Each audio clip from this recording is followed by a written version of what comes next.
Okay, what's up, guys? I just wanted to make a quick video reviewing my Ninja 250. Um, all around, I think it's a great bike.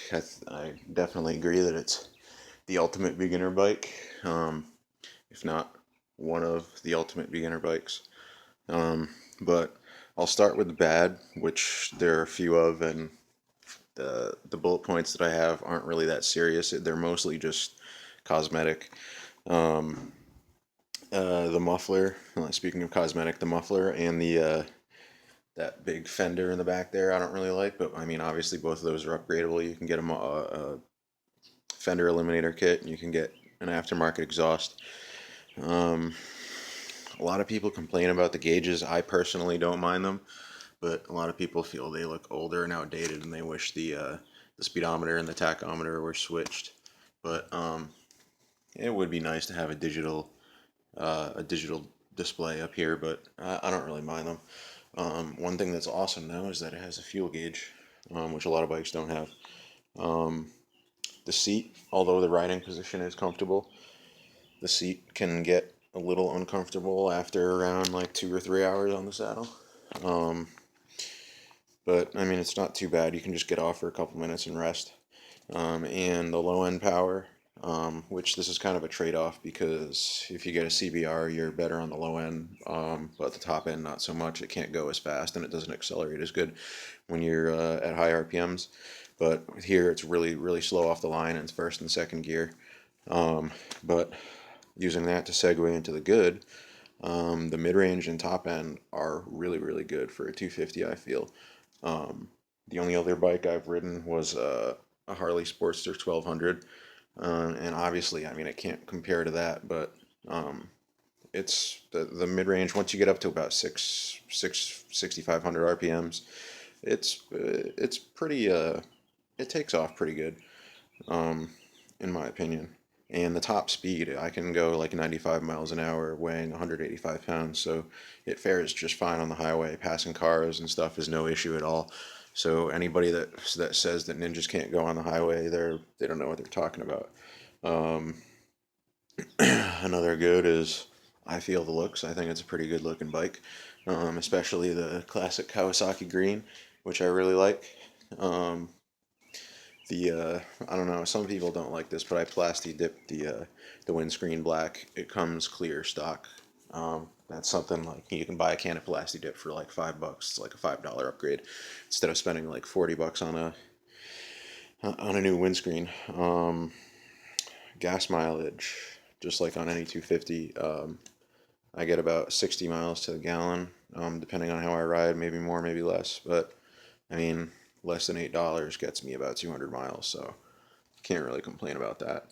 Um, going A reason why this is a good beginner bike is because it's really forgiving. The small throttle and braking mistakes that I've made just made for a less than smooth turn or a shaky stop rather than landing me on my ass if I was on a bigger bike. Um, so that's why a lot of people say that it's a good beginner bike because you can screw up and not wipe out.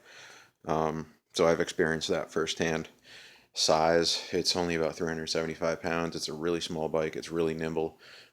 That's where really the fun in riding a 250 is taking the corners, because you can take them so fast because it's such a small bike. Um, and you can take them a lot faster than some of the bigger sport bikes, even though it's got that little ass back tire on there. The riding position, like I said, although the seat can be kind of hard after a few hours, it's a semi-upright riding position. Um, so it's pretty comfortable riding around town if you're not doing it for a while. And actually, a little trick that my neighbor showed me last night: you can flip down these passenger pegs, and if you're in cruising on the highway in sixth gear, you can pick your feet up from here and put them on the back pegs over there, and just kind of like lay down on your belly on the bike. And it's actually it looks kind of goofy, but it's pretty comfortable. Um, And another big positive is insurance. It is dirt cheap to insure. I pay $40 a month for full coverage. Comes out to like two something a year, at like 280 or 320 something, or like $300 a year for full coverage. So if I wreck the bike, I'm gonna get a new one. That I think that's awesome. It's a hell of a lot cheaper than my car insurance was. Um, so, yeah, actually, let me show you. This is pretty standard on any sport bike. The trunk space is pretty much non-existent. I can fit my registration, a little tool bag, a what's that? Like a bungee net thing if I have to carry something big, and my sun pass, my little toll thing. It doesn't read it through there though. I tried it already, and it it didn't recognize it. So if I ever go on the highway, I just take it out and throw it. I throw it under here. Um, but let's show you the sound. I mean, once you get it up to RPMs, once you're getting up like 8, 9, 10,000 RPMs, pretty much any engine would sound cool revving that high. But I mean, I guess it does sound a little bit like a weed whacker, but I mean, like I said, that can be changed with the aftermarket exhaust, but I still don't really think it sounds that bad. So let me squeeze in the clutch here and we'll start her up. Sorry for a second, I gotta put you guys down.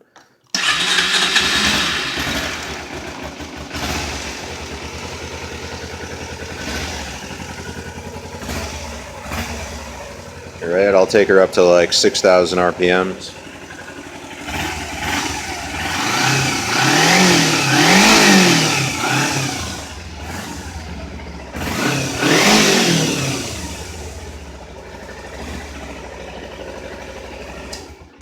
So yeah, it sounds pretty cool, I think.